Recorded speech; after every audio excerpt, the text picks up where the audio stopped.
নমস্কার বন্ধুরা, গল্প বলার আসরে আবারও স্বাগত। আজকে শোনাব বনফুল রচিত একটি ছোট গল্প, বহুরূপী। পাকা আমটির বুকে তীক্ষ্ণ ছোড়ার মতো যখন দ্বারকাকের ঠোঁটটা প্রবেশ করল, তখন আম যন্ত্রণায় শিউরে উঠল, কিন্তু কিছু বলল না, কারণ তার ভাষা নেই। পর মুহূর্তেই দুম করে শব্দ হলো একটা। গুলি খেয়ে পড়ে গেল দাঁড় কাকটা। আম ভাবল, যাক, ভগবান আছেন তাহলে, ন্যায় বিচার এখনো হয় পৃথিবীতে। পরদিন কিন্তু ন্যায় বিচার এবং ভগবান আর এক রূপে দেখা দিলেন।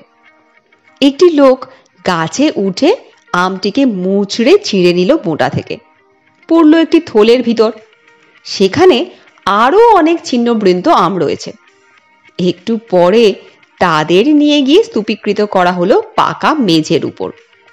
কে একজন বললেন, যে আমগুলোকে কাকে ঠুকরেছে সেগুলোকে আলাদা করো, ওগুলোর রস নিংড়ে নিংড়ে রাখো এই পাথরের বাটিতে, ওগুলো দিয়ে আম সত্ত্ব হবে। পরদিন আমের রস প্রখর রোদে পুড়তে লাগলো।